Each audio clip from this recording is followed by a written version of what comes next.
I would like to now hand over the baton to somebody who heads an organization that probably is the epitome of the success of this principle, mother tongue based instruction in the beginning. This school, for whatever it matters, is frequently ranked amongst the best in this country. I've been privileged to sort of have this benefit, in my own family in the form of my son. From pedagogy to philosophy, from illustrious alumni to ingenious students, the Vidyalaya, as the Sardar Patel Vidyalaya refers itself to, is an example from which perhaps all schools in the country can learn from. I'm privileged to introduce you all to Sushri Anuradha Joshi ji, the principal of the Sardar Patel Vidyalaya and the speaker of our upcoming session. Anuradha ji has been awarded the National Award for Teachers by the President of India in 2016 in the special category. The Vidyalaya is the only private school in Delhi to have Hindi as a medium of instruction up to class 5.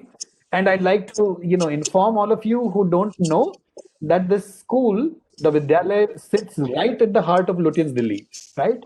Anuradha ji calls it a wonderful marriage of Gandhian ideals, Tagore's creativity, and Sardar Patel's ability to plan. She's done her bachelor's in education and a master's degree in physics. What separates her from other educators is how she defines her role, and I closely relate to that role. In her words, it is not teaching at all. It is all about learning. It is about giving children a platform to express themselves and in the process experience the unbridled joy on their faces. I've had the pleasure of learning a lot from her in our interactions over the last 5+ years, and I hope all of you have a lot of takeaways for your own organizations and interventions from this session. Over to you, Anuradha ji.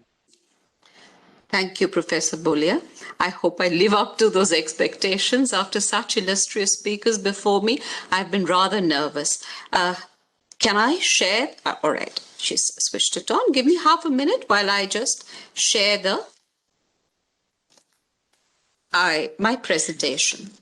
Yes, please. Yeah.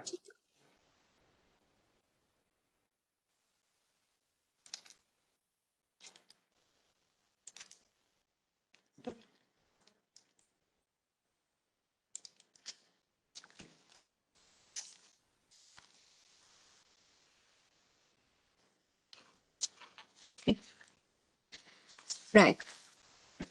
Sardar Patel Vidyalaya was established in a very newly independent India by Gujarat Education Society, who dreamt of gifting to the capital of India, Delhi, an exemplary institution where pupils learnt to be Indian first.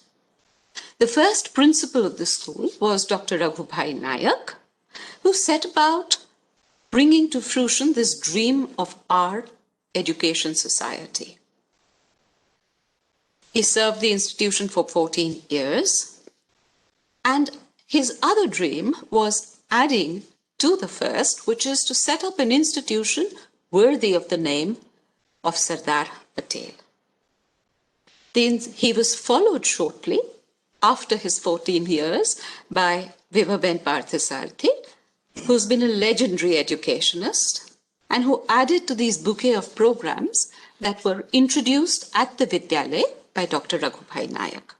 From the very inception, one of the main points that was important for us at the Vidyalaya and highlighted by the speakers before me is that the Vidyalaya's early years of education is all in Hindi, which is for us the lingua franca, the most common language used in Delhi. Vibhaben served the institution for a good 25 years, and in subsequent years, we, the following people, the people who followed her actually, have had the privilege of learning from her, as well as from the institution itself, and the honor of nurturing it to a place where knowledge and life coexist. I'd like to begin my presentation with a little something that we use as a motivational shlok for all our children in the morning. Our assemblies at the Vidyalaya are non-denominational, But we use 7 languages. We use Hindi primarily in the primary school. Add to it English. Add to it later in class 5, Sanskrit. By the 6th, the children have the option of adding one more language, which is either Gujarati, Bangla, Tamil, or Urdu. So that covers the 4 directions of India, hopefully. So the shlok goes, काम शुरू करते नहीं, भय से मीचे लोग. मध्यम तज के बीच में, देख विषम सहयोग. I believe I'm also drawing inspiration from it today. पर उत्तम वे लोग जो हर दुर्गम पथ छेल, दृढ़ता से बढ़ते सतत, बाधाओं को ठेल. You know, for a lot of us, it is a badha to think beyond the norm of English as a medium of instruction in a good private school. But I'd have everybody know that we've always had Hindi. There was a time where it was up to class 8, where our learned people felt that 3 years of English was inadequate because at that point of time, India had the higher secondary education system and therefore it was rolled back to class 5. We've always believed that learning is a natural process.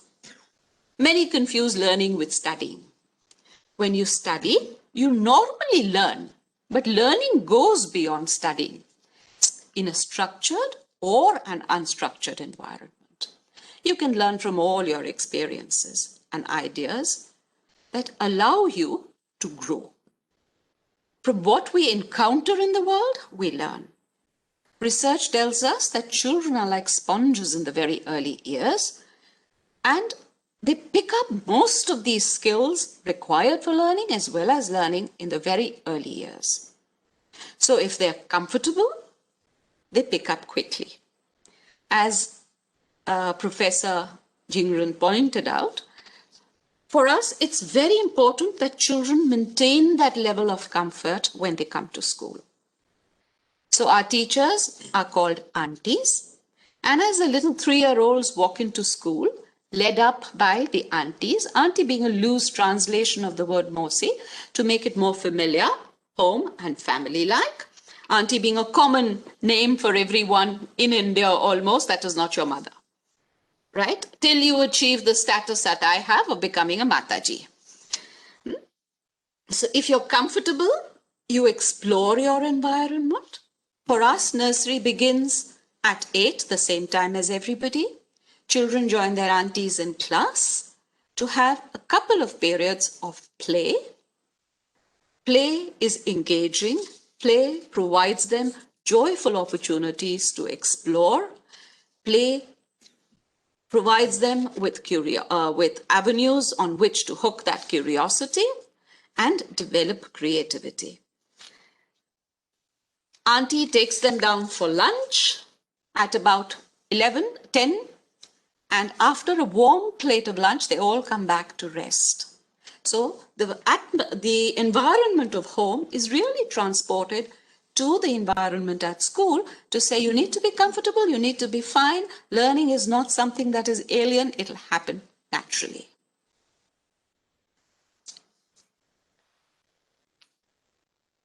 So I have this little ditty there, which I just use to highlight what I mean by learning and studying. Ring a Ring of Roses I've deliberately picked up because we're living in pandemic times. I'm sorry I don't have too many videos. I would have loved to shoot the day in school and film it to show it all to all of you. However, with children being away, I'm hampered that way. So many people think that learning and studying are similar, right? So here is an example of how I think they're different. Firstly, Ring a Ring of Roses, a pocket full of posies. If BBC's website is to be believed, comes from the 1665 plague, bubonic plague that plagued London. It was the Grand Plague of London.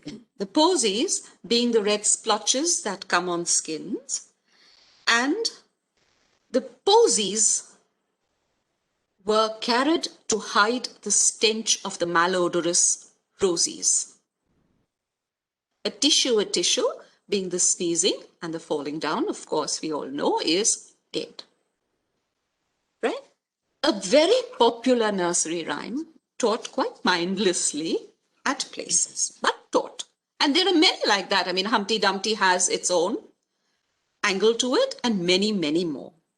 However, I'm using an equally non-serious rhyme as an exponent of what I'm trying to point out is Hathi Raja kahan chale, soond hilakar kahan chale. Hathi is something that is very much in our environment. Halwa puri khao, we know that Hathi doesn't eat halwa puri, but fair enough, it is something that is in the child's environment. Ab Hathi kursi pe baithenge to ye sound zarur aayega. Right? Chatar patar, and kursi bhi tootegi. There is way more learning in Hathi Raja than there ever will be in Ringa Ringa Roses. If you're doing a Ringa Ringa Roses, you need to commit it to memory. If you're doing a Hathi Raja, it is a conversation starter for very many more things. Therefore, learning, as I was trying to point out, is very different to studying.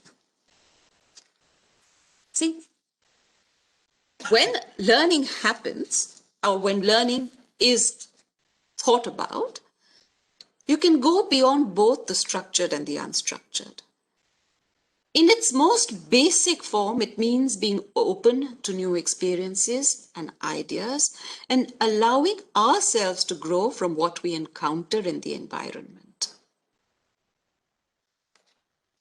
When the NEP came out, I had a long talk with Mr. Sonam Wongchuk, who said, you know, when we start, even the first alphabets that we point out to children in Ladakh is T for train and S for sea.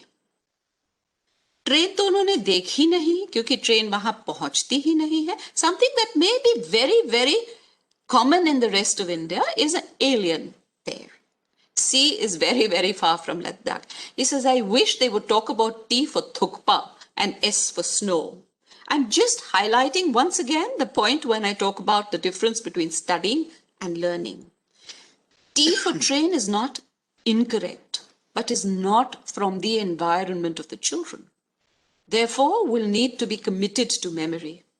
Whereas T for Thukpa is something that they have at home, and S for snow is all around most of the year. They know, they feel, they understand, they comprehend. Here is a word cloud, which is something which a lot of educators and learners keep talking about, that creativity, skills, so that's the new education policy. I'd like to point out two things that when we start with Hindi, we do very differently, and that is why perhaps the school is what it is. Hindi is the medium of instruction and therefore comprehensible to people coming from home. The other thing is that we take care to see that competencies are developed. When we talk about competencies, I'll just take half a minute to introduce what I mean by that.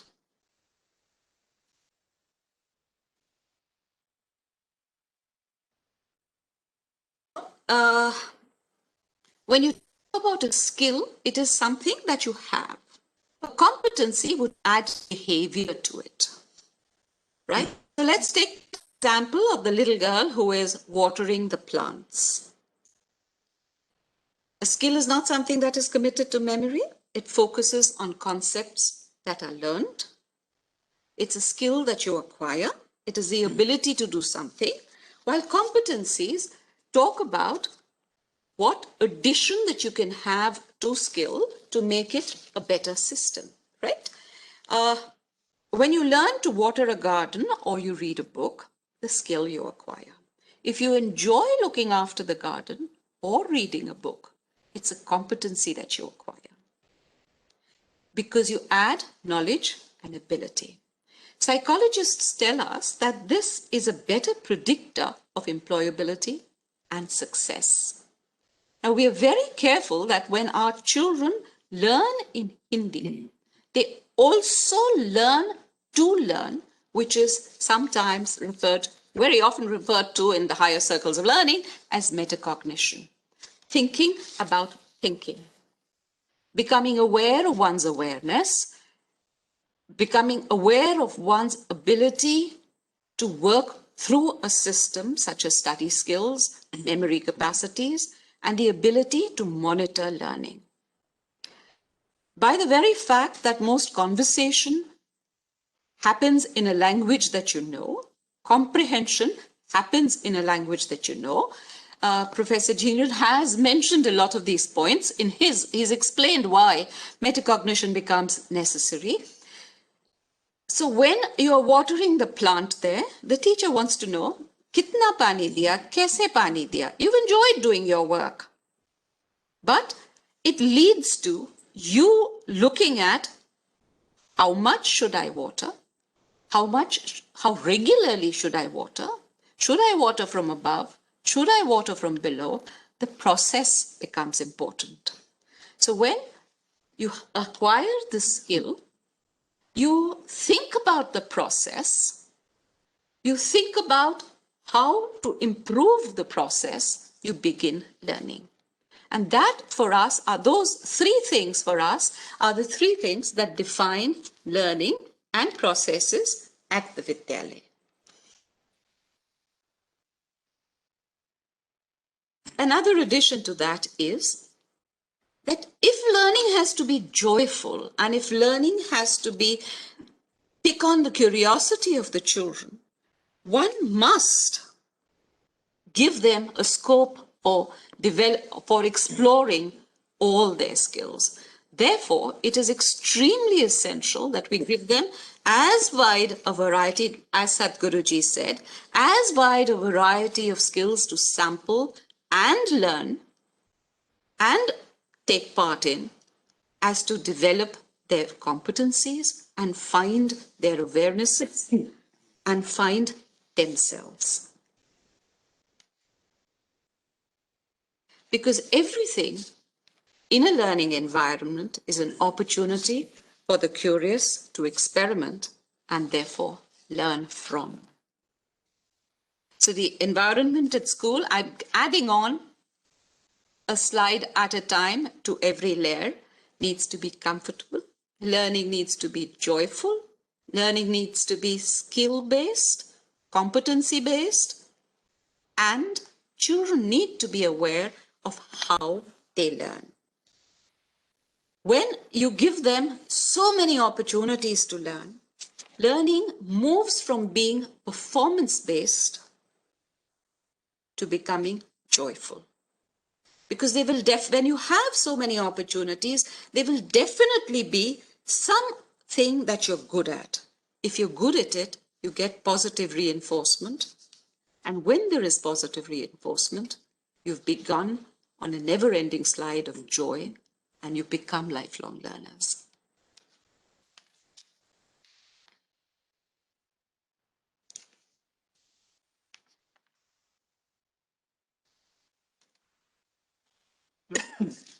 Now, when I spoke about the little ditty that I shared with everybody about Hathi Raja, there's another very, very common one that we in school share with the children. It is Boli Koyal Meethe Bol. Deti Kano Meras Khol. If you see the little children out in the garden, they're out looking for the koyal and the other birds that they can find. This is followed up with a discussion of, aunty कौवा तो ऐसे नहीं बोलता है, वो भी क्या कानों में रस घोलता है? All right. If I give the answer, then that's the end of it, right? So a discussion ensues as to किसके कानों में कौवा रस घोलता है.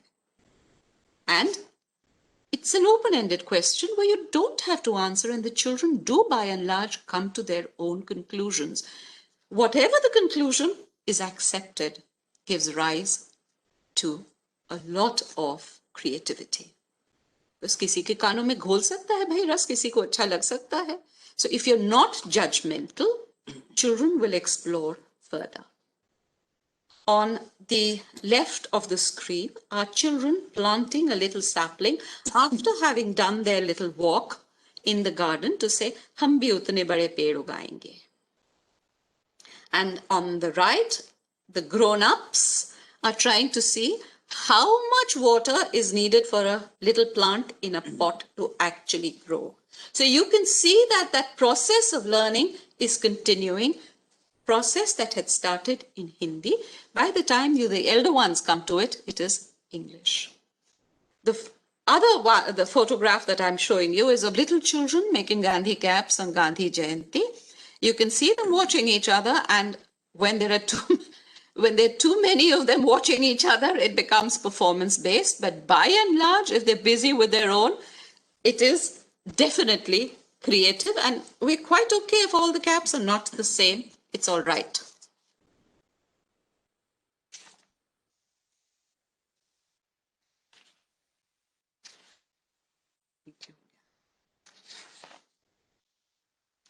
Right. So if the caps are not all the same, it's okay. We call it creativity, right? How do you enhance creativity?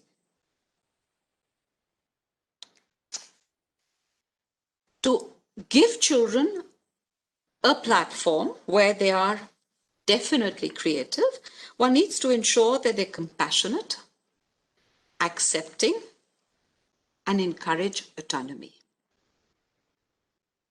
When all four are there, it usually starts with imagination in the nursery, where unbridled and unhindered by language, Auntie Koyal Ped Pe Baithi Hai becomes a story which gets illustrated in class with the various kauas, koyals, and any other thing that they can think of, and is accepted. Creativity, by and large, is usually found to be the highest form of thinking. I'm going to draw your attention to the lower photographs, both of them, and you'll notice that the children are very, very comfortable in dresses that are not usually found on the children of today.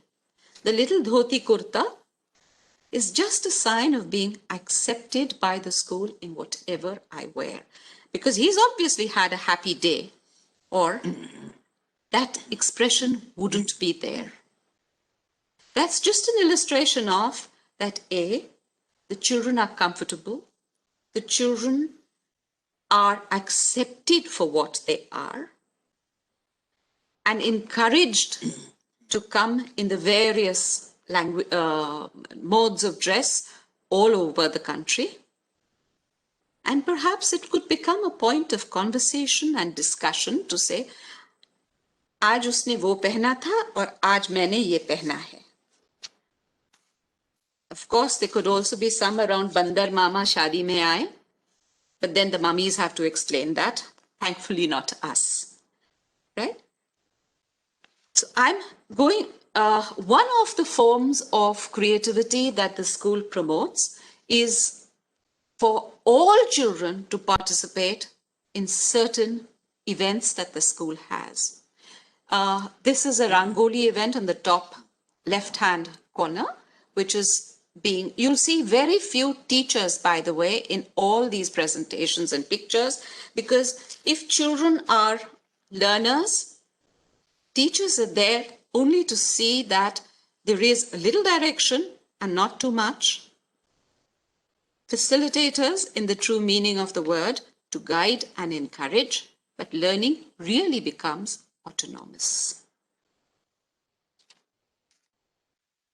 Now, to be able to create any one of these compositions here, you'll see a few later too, the class needs to get together. The class needs to decide on what to present. The class needs to work on who will represent them. All these are problem-solving events which they need to work through to represent their classes' opinions and views. And when you need to assemble, construct, create, design, develop, formulate, write, and present, you're really talking about creating in Bloom's taxonomy, which is the highest form of learning.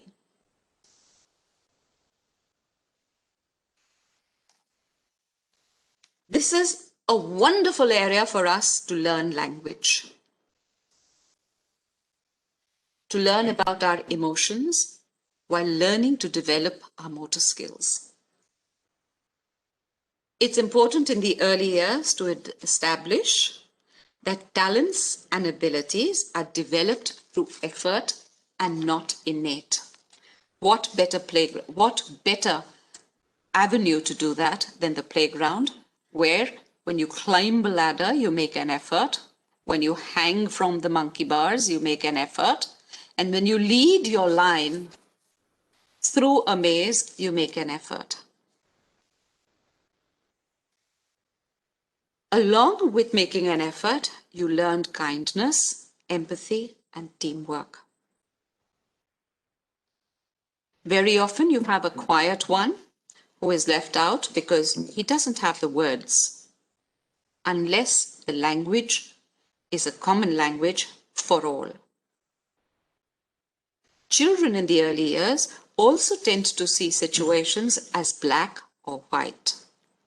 It is only when they develop a vocabulary and they communicate well, which happens earlier if it is the local language or mother tongue, that the grays between ye mera dost hai aur ye mera dost nahi hai develop. When you can develop these gray areas to say that mujhe bura laga kyon,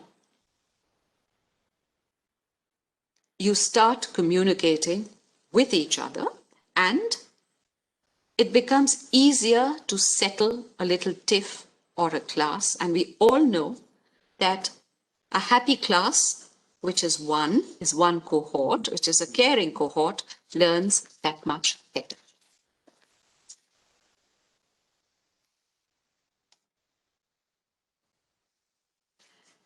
Social skills are sometimes known as interpersonal skills. We know have a strong cultural influence. A very often used transliteration of Aapka Shubh Naam Kya Hai? What is your good name? Right? Now, communication is not just verbal, it is also non-verbal. As Professor Dhingra pointed out again, I'm going to draw a lot from what he says, language and the power of language and the power associated with language. If the language of communication in schools becomes Hindi for the primary, as it is in our school, the attachments to it as being the prime language or not the prime language move away. As Anupam Mishra ji used to say, मेरी देश में, मेरी जगह पे, मेरी भाषा का दर्जा दूसरा क्यों?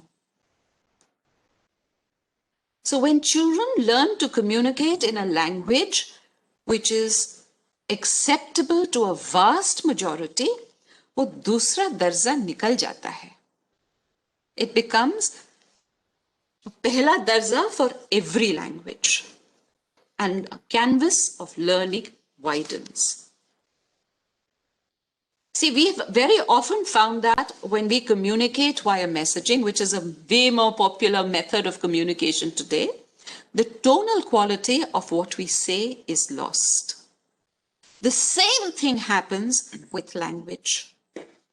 That unless you are good communicators, your social skills are good, you manage to lose the non-verbal and the tonal qualities in what you say. Listening skills are so important because that is how we interpret both non-verbal and verbal messages. Something that all teachers miss so terribly today, where all of us are little tiles on the board and the children learn that so very quickly. As a matter of fact, from the little tiny tots that you see on the screen, they grow up to receiving, entertaining, and talking with guests. It's their school, their program, and their avenue for expression. When the language of learning becomes the language of the community, caring for the community becomes ingrained. So whether it is environment consciousness, looking after everybody, It becomes so built into the system that you don't have to teach it as a different attribute or a different skill set. If you see the first little one, which has a stall by the parents, this is the elders. I'll be going from the elders to the babies. Here is a set of children who have helped parents redo a stall at something that we organize every year called our food festival with biodegradable material, because the school does not permit you to use plastics of any sort. They work as volunteers with the parents, and that community of parents that we have is so wonderful that comes back to provide us with an enriching atmosphere of learning and an environment of learning and sharing. But the waste that is produced in the school does not go. We try so very hard not to let it go out of school. So the environment factors and non-consumeristic attitude gets built in because you care for the community, because the language of the community is also your language. The differences cease to exist. We sit on a table and we eat, but the more popular method of eating at the Vidyalaya, because we do have a midday lunch for the babies, that is up to class 2, is to sit together and eat in the canteen. You know, when someone serves you lunch on a plate, it is so very difficult to wait for the others. And here you have 100 children who sit and wait so that everybody is served and eat together. They are served on the plates, they eat their hot lunch, they pick up their plates and they keep them away. Now, what kind of lunch is served at the Vidyalaya? कभी कढ़ी चावल खाते हैं, कभी इडली और डोसा खाते हैं, कभी फरसान और थेपला खाते हैं, तो कभी लुची और आलू और घुगनी खाते हैं. That itself becomes a learning for the children, where you can say that, अरे मेरे घर में भी ये बनता है, आंटी इसके घर में कैसे बनता है ये? अच्छा, तुम कौन सी भाषा घर में बोलते हो, तुम क्या पहनते हो? It becomes so much more richer than studying, that the very environment has avenues for children, or has opportunities for children to pick up and learn so much more than just the textbook. The little ones up on the left-hand corner are doing what is called survival cooking and getting together to make some bhel. I don't know how pani puri got to be called survival cooking, but well, it's available and you can make it at home and serve yourself. But it is all sharing together. Not one person will bring it, but a number will join in and bring it. And what I find very enriching and sweet about them is, if X forgets, Y says, nahi auntie, mera aadha usko de dijiyega, wo bhi laya, main bhi laya. And that is not something that you can teach children by anything but example when they're brought up like that from nursery.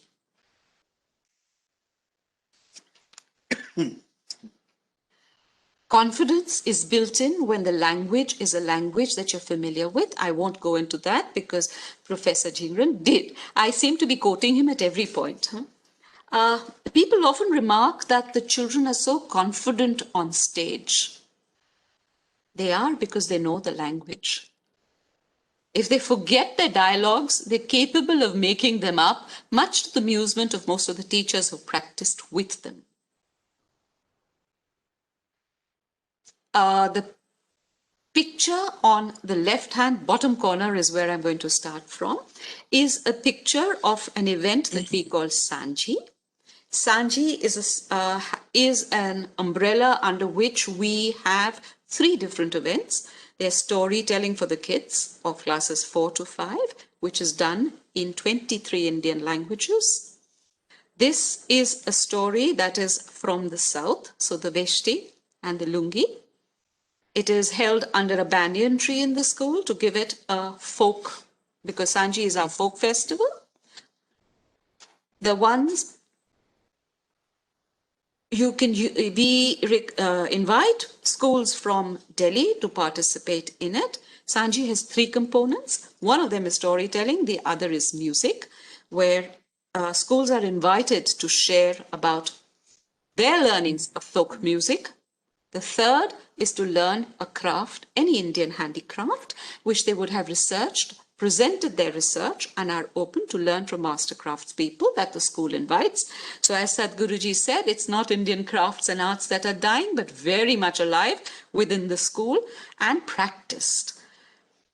Music is, and I'll come to a conclusion later, music is something which is very, very dear to us, because for us to be able to teach children how to follow instructions, music is one of the finest platforms when you can teach them that singing together creates a perfect song.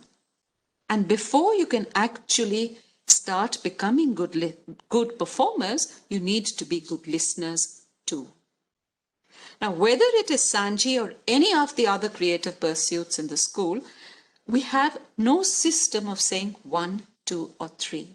We establish benchmarks, acceptable benchmarks after much discussion, and any and every child who achieves that benchmark is lauded with a merit card.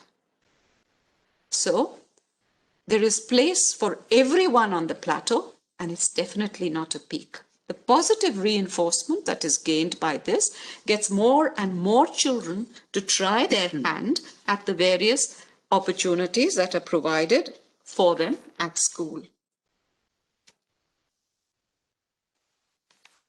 See, when I spoke about music being a medium where instructions are followed, we encourage autonomy in school and we look at children expressing their ideas, but there are a few times which we do say that we think you need to follow instructions.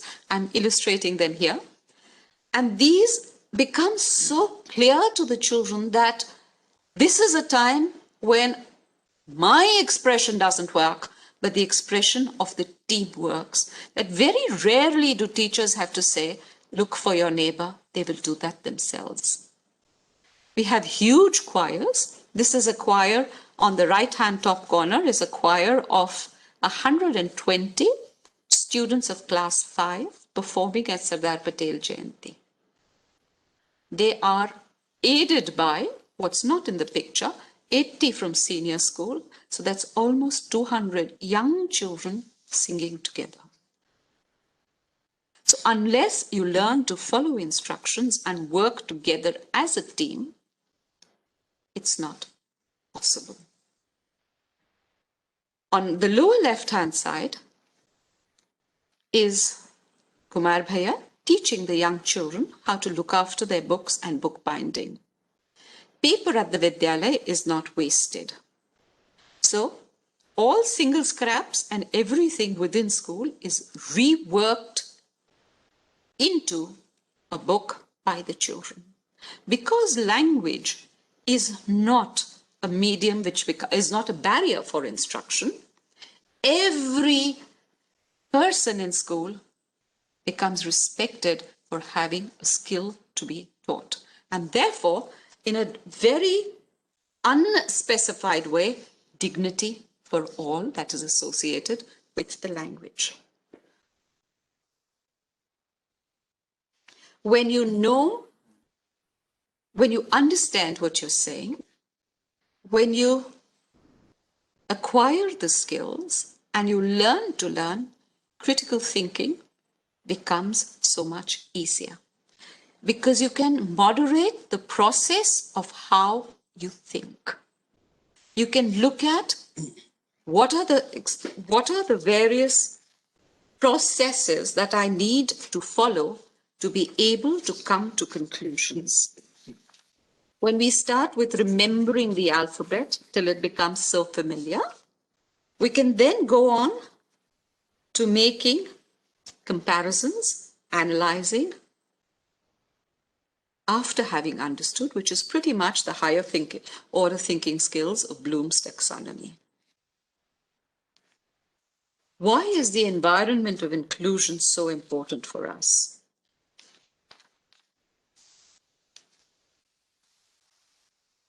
We are not, particularly today, when we look at India, There are so many various kinds of communities, castes, languages, religions that is practiced in the country, and that is there in Delhi, people come from in Delhi, right?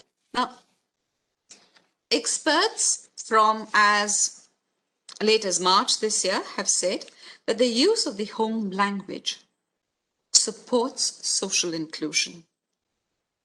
It supports people with disabilities, thereby making an important contribution to the world's economic development.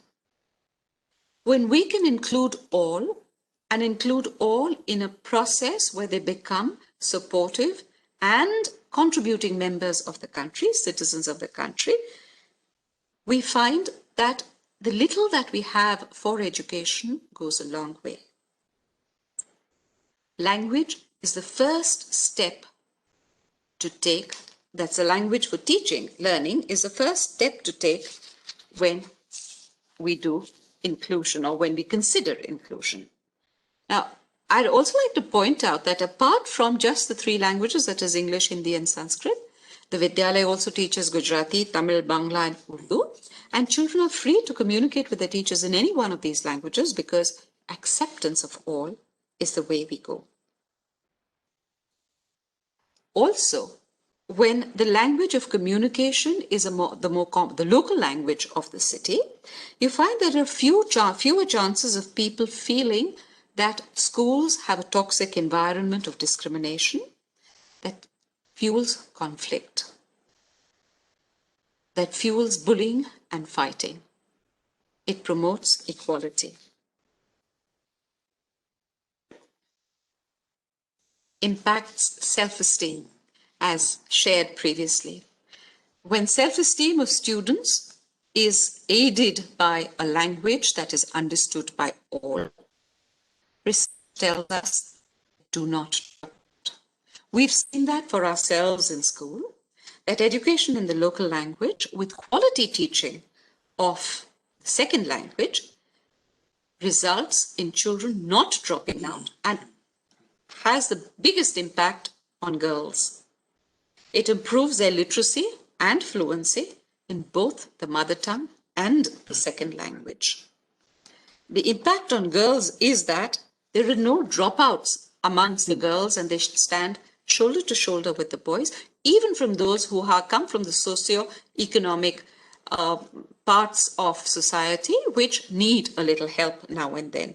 So any social strata is welcome, is on an equity and equality basis for all, because language helps them so much more. There are no separate lines for girls and boys. That is our way of ensuring that there isn't a difference in what a boy can do, so can a girl do. It's actually come to the point where a lot of parents have told us that we need to promote the boys now and not the girls.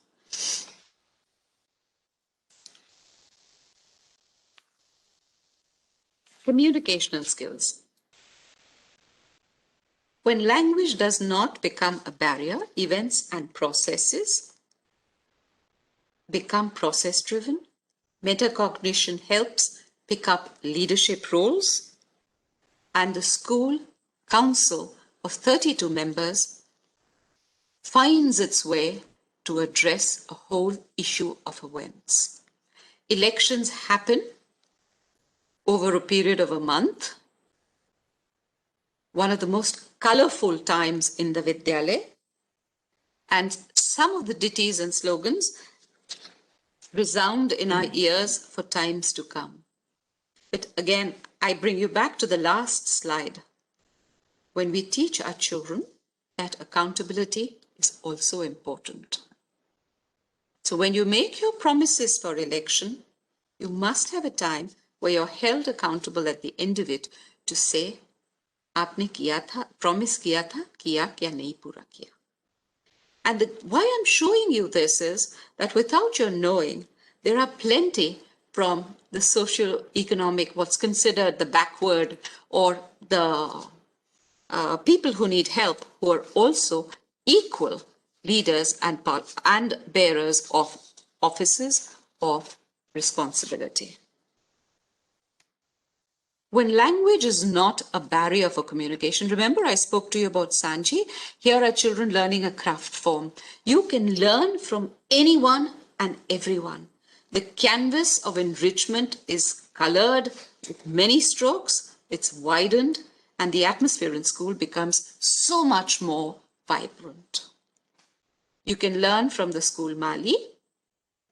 भैया किस मौसम में कौन सा फूल उगता है?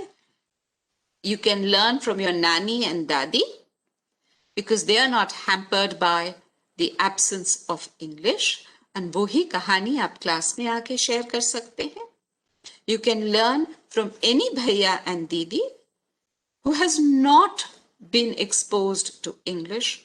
And the biggest advantage is that you find your area of speciality. So you live in a community where excellence becomes a way of life because you are working at something that you really enjoy. Now, I'm in a quandary. I don't know whether to show off and tell you about the alumni in the various fields. So I'm going to take a couple of names. If I look at someone who's nature smart, I'd like to remind you of Mr. Ashish Kothari, who's been an alumni of the Vidyalaya, is an outstanding name in the field of environment protection. If I look at music, there are many who have studied at the Vidyalaya. One of the recent hits in Bollywood and around is Raghav Miyakal with his City Life. If I look at people who are body smart, the current high jump record in India is still in the name of Tejaswin Shankar, who's been a student of the school and created that high jump record for seniors when he was in class 10. We're also one of the very few schools in the country which has produced the maximum number of cricketers who've played for the Indian team. If I look at academics, people who are word smart and authors, there are enough around the world, whether it is at Oxford, the head of the Department of Physics at Princeton, the head of the Department of History at UCLA, who are all, and plenty at IIT Delhi, who are all from Sardar Patel Vidyalaya. If I look at theatre, we have a list of actors, producers who are, and directors who are from the Vidyalaya, and whether it is a Nandita Das, a Ketan Mehta, Anushka Rizvi, a whole lot of them, or a Suraj Sharma, who have passed out of the school, and some of them, like Suraj, actually participated and acted in the life of Pi while he was in school. He took a year off to participate. So when language doesn't become a barrier, metacognition and awareness of yourself happens. The environment is enriched by learning from various sources. You come to know what you're good at. When you come to know what you're good at and you develop that skill, you reach excellence.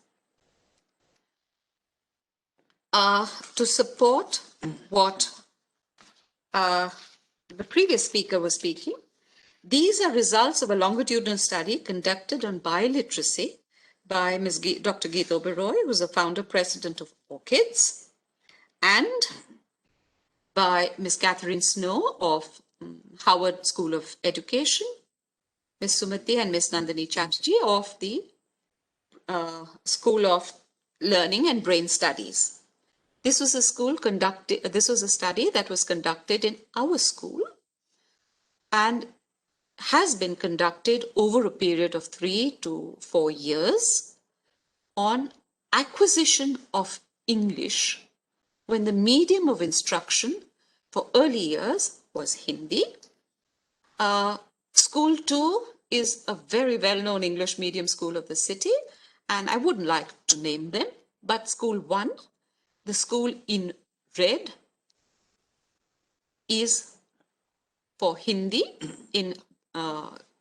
SPV is black for English and SPV Hindi is red. So you can see that whether it is English or it is Hindi, when the early years education is in a language which provides comfort to the children, gives them the ability to differentiate between whether they have remembered or learned, that's metacognition, skills are developed, when their competencies are developed, you acquire the second language that much more easily. This is not a study from Ethiopia, this is not a study from anywhere else, but from within the Vidyalaya itself over a period of 4 years, and very recent. It's an ongoing study. I've taken the liberty of presenting that to you. Do children who have studied when the medium of instruction in early years was Hindi do well later in life? These are just a few of the students of the school who've gone on to represent the country. Is the academic content or achievement at par with anywhere else in the world? That's for you to see. I'm only giving you facts and figures of how it is for us at the Vidyalaya. So, does early language learning or early schooling in the mother tongue help? My answer is most definitely yes. That's there in front of you.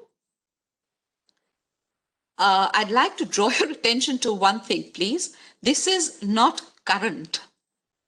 I couldn't put in too many slides, so this is the year 1979 onwards. And I have picked this up because I'm sure there are a few names there that you would recognize, who've made a mark for themselves on the Indian scene and some in the international scene. Tarini is a professor of social science, sociology at Oxford, at least was till he's changed. Vatsala is a known writer, and I think she's heading Hachette. And there are plenty more that you will find who either from academia or from government whose names are there in the list.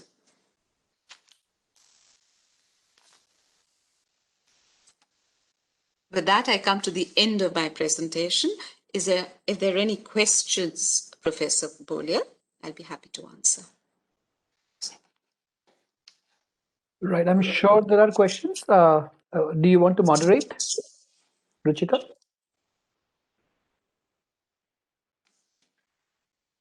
Yes, ma'am. There are a few questions.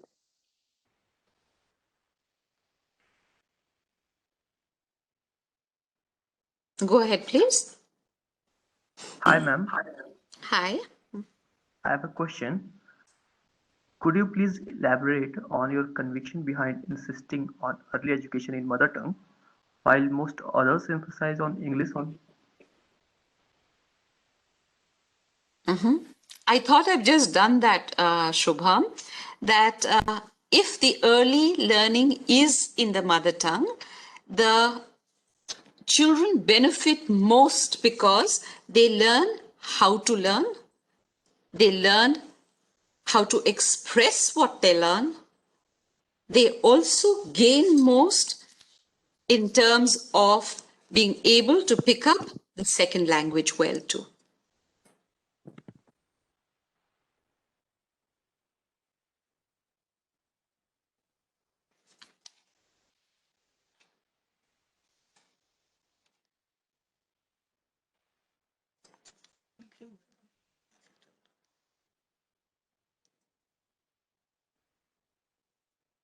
Okay, any other questions from the YouTube channel, Ruchika? Good Yes, evening, sir, ma'am. we have, yeah. I would like to ask one question from the YouTube chat box. Yes? That as you gave us the example of Hathi Raja and the Ringa Ringa Roses poem, so are there any more examples related to that part of your talk? Oh, plenty. Plenty. If I was to pick up some ditties that we do at the school, say for example, it is the rains. काले बादल आरे बादल, उमड़ घुमड़ के आरे बादल, बिजली चमके बूंदे बरसे. That's another one for you. Then, if you're talking about ditties that we teach, okay, then, or nursery rhymes and songs that we teach, then chun chun karti aayi pakodi, dekho halwai ne banai pakodi. See, the idea of teaching a nursery rhyme is multifold. Teaching doesn't happen at one plane. There are always many events and many things that you can combine for children to explore. There must be something for everyone. For the musically inclined, fair enough, the idea of the notes going up and down. For all of them together, to listen together, to sing together, to create the harmony. But more than that, there has to be something that appeals to cognition. बादल बरस रहे हैं, बादल हैं, बारिश आती है जब काले बादल आते हैं, जब काले बादल आते हैं कभी कभी बूंदें गिरती हैं, मेंढक निकलता है. All that can be drawn in to any one of these examples. Now, if you're asking me about nursery rhymes like Ring of Roses, there's plenty more. There's Humpty Dumpty and plenty more. You're always happy to get back to you. These are the two that I can think of immediately. Humpty Dumpty was really a political rhyme. If you get onto the net, you'll find plenty more.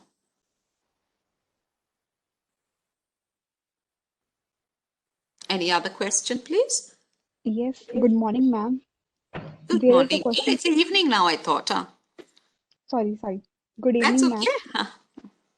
There is a question from YouTube. Yes. Since you teach in Hindi until primary school, have you faced challenges in attracting students from diverse backgrounds, privileged and underprivileged? None at all. Let me make one thing clear, that while we do, the medium of instruction is Hindi, it's not that we don't teach English, right? English is taught informally in the very, very early years of nursery, but they do have English as a subject in class 1.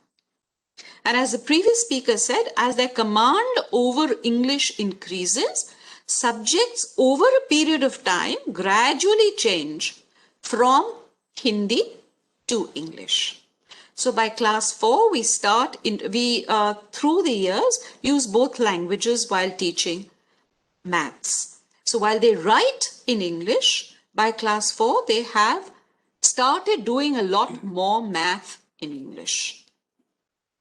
For class 5, the science will shift to English in class 6. Mentoring does happen. Support does happen.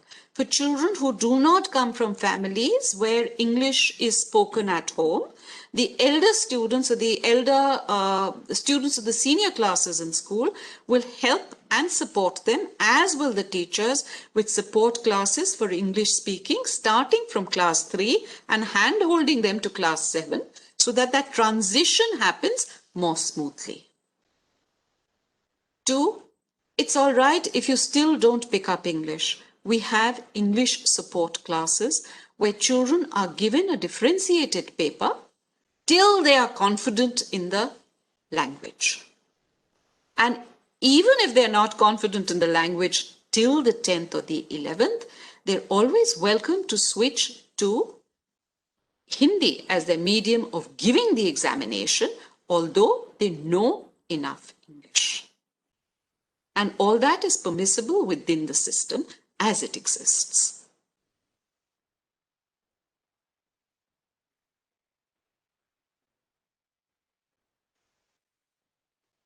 Okay. Anything else? We have one more question from Astha. Go ahead, please. Namaste, ma'am. Namaskar. I have a question. Do parents even complain to you that the children are unable to speak fluently in English while their neighborhood kids do? How do you handle such situations, ma'am? You know what? Learning needs to happen in a language in which you're comfortable. There's been enough about it today. That doesn't mean that I don't know English. right? I could know English, but learning will shift to English only once the majority of the class is comfortable, which happens by class 6. So children do know English, they can speak English, and more often than not, we are usually complimented by being told that they speak better English than children from schools where English is the medium of instruction. So maybe that's peculiar to us, but that does happen so. So I have not had that complaint that you've brought up to say that, what happens and how does that happen? Because if a child is comfortable in English, you speak in English. If a child is comfortable in Hindi, you speak in English. But yes, the communication by the teacher in class will by and large be Hindi, gradually shifting to English. Let me also share something else. It is a fallacious argument to think that even English medium schools teach in English in the early years. You will find very often teachers will say, everybody sit down, bet jao. So that talk between the two languages is always there. Yes, in school we do like to encourage our children on one point, which is that if you are speaking in English, try and complete the sentence in English. If you're speaking in Hindi or you choose to speak in Hindi, try and complete that process of thought or sentence in Hindi, because that will have a huge effect on developing both English and developing Hindi. Okay, great. So I think, so Ruchika, let me take over from here. So Anuradha ji, I mean, sometimes I wonder, if there indeed can be a school like this situated right in the heart of Lodi Estate and less than a kilometer maybe from Khan Market. But apparently surprises do happen, right? Things do happen. But before, I sort of conclude everything, just we do have questions on the practical difficulties, and you dwelt upon some of that, how you allow kids to still take exams in Hindi, etc., right? All of those things. And, hopefully we'll have the privilege of engaging with you separately on making a compendium of the steps that you take for the smooth transition. So I'll not ask that question here because I think we also need to finish on time, right? But I do hope we'll be able to do that. It will be very useful. But Sure. because, there are people who are from schools who are a part of the audience, I do have this one question, which is, and maybe you can, say it quickly, or maybe you can say, I'll get back to you with a detailed response, whichever way you prefer, right? Is, do you have any tips for schools who want to shift to such a model? Because many will have to, given the NEP, right? So what should their strategy be? What should be the first few things that they should do? I don't think the shift will be such a problem, because a lot of the schools actually communicate in Hindi while considering themselves to be English medium schools. Carry on till that Hindi becomes more powerful.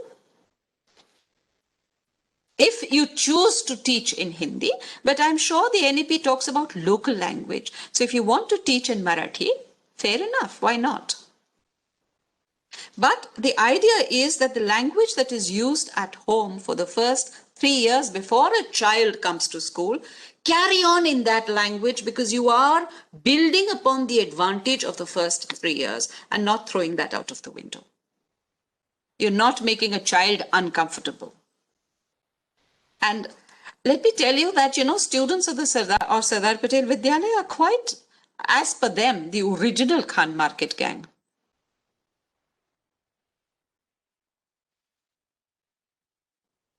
Okay, great. No, I completely understand and appreciate that. But like I said, Anuradha ji, we will engage maybe separately, depending on your time and everything, about the transition and compendium, right? But so let me then thank both the speakers.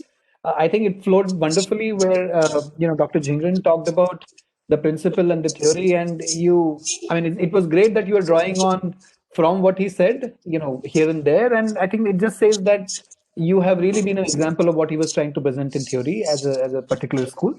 Wonderful. Our learnings today have really been that, well, you just have to do things that you're comfortable in, particularly in the early age, and that helps you not just in learning whatever you're learning in terms of concepts, so maths and science and such subjects, but I mean even for learning English itself, it probably is better to start off with a language that you're more comfortable in the initial stages at least. I mean, to my mind, I think that's a fascinating insight, for everybody who wants to cares about education. But on top of that, I think if there are any parents watching here or who might watch later, I think every parent, whether they want to send their kids to a school or not, I mean, whether they want their kids to become a scientist or, highly educated or not, there is a rising awareness, at least among what is called the middle class, that they want to have personality development of their kids, right? Quote unquote, personality development. That's a big thing. And what I learned from your slides today is, even for personality development to happen effectively, I mean, the model of early education in English is, I think, important, if not critical, if not crucial. So wonderful. These are great learning for us. You shared little interventions and how the mother tongue sort of gels in with that, connects with that. I mean, that's very nice. I would like to also, I was talking to somebody, and I think this one other perspective that I got, right, very briefly, is this person says all of us are after our kids for concentration. Right? We want them to concentrate, right? And it's a very abstract concept, right? How do you make kids concentrate? And he gave a good, sort of, just a line, right? That, concentration ke liye connection chahiye. If you want kids to concentrate, you want them to connect to what you're saying. And if they don't even understand what you're saying, you can forget about all sorts of connections. So that's absolutely brilliant. I think, just to end all of this, in the teaching learning process, I think, to my mind, there are sort of two ends. The first end is that of delivery, and the second end is that of reception, which is the kids. I think children should be at the center when you talk about the reception, and which is what you've been trying to do. But to conclude this webinar, I'd like to say that at the delivery end, I think teacher really has to be at the center. All amount of technology and everything else can probably aid, but I mean, and they can facilitate and all of that. But I think teacher has to be at the heart of the delivery point. So thank you so very much, Anuradha ji and Dr. Jingran, for being with us today, sparing your very valuable time. You're an example in Sardar Patel of how one can do mother tongue, early education in mother tongue as a medium of instruction without compromising on either excellence or repetition or any other aspects of education delivery, because that seems to be a common sort of misconception among all schools. So as we come to an end, let me also talk about the next edition of this webinar. So we will move in that webinar from the heart of Lutyens, Delhi, to Kulavarti, which is a small place in the Nagar Kurnool district near Hyderabad in Telangana. And there is a fascinating organization there doing wonderful work on, guess what? I mean, something that not maybe SPV, Anuradha, but maybe many schools fear, many parents fear, which is math. They've developed a wonderful set of tools on how that can be done in a peer learning sort of a manner. And they've demonstrated it not just the theory, but also how kids can actually benefit. There are these little concepts about little teacher, little reader. Readers are leaders, and how math and peer learning can be combined with leadership and readership. So absolute gems. I would encourage all the readers to be hooked on and figure out when we are doing the next webinar, and I invite you all to sort of come there. Finally, the vote of thanks. I mean, of course, as I've been saying, this day can't end without a big thank you to Sadhguru, Sanjeev, Dr. Jingran, and Anuradha ji for taking out their prestigious time. This event would simply have not been possible without the support of Unnat Bharat Abhiyan, specifically our national coordinator, Professor V.K. Vijay at IIT Delhi, and national co-coordinators, Professor Priyanka Kaushal and Professor Vivek Kumar. No amount of thanks can be enough for that. Big thanks to IIT Delhi administration for all this support, especially our director, who's always available to facilitate and encourage all kinds of education and research aspects. The subject experts group of UBA, Unnat Bharat Abhiyan, which is, one of which is the education one, which is organizing this webinar. We have a national subject expert advisory committee for guidance and coordination, and this is chaired by our former PSA, Principal Scientific Advisor, Dr. Chidambaram. I'd like to warmly thank him for his kind inputs in the subject expert group matters. A very special thanks to our organizing team who worked very hard to make this happen. To enable something with any reasonable implications, a large number of people contribute, from conceptualization to facilitation and execution. They're just too numerous to name, and many of them would also be attending this. And I'd like to profusely thank all of them. Last, but definitely not the least, I would like to thank everyone who has participated patiently in this webinar today. We went a little over time, but I hope this was all valuable for you. Please stay up to date and feel free to share your suggestions, questions, or queries on our social media handles. We are there on Facebook, Instagram, Twitter, LinkedIn, you name it, and it's all there. As we conclude our day, I just hope that the Naya Bharati series will help in inspiring and taking forward the love for our country and her people with the education vision that really uplifts us all. There was some crisis management when we started this event, and my family was absolutely helpful, from my 9-year-old son to my parents.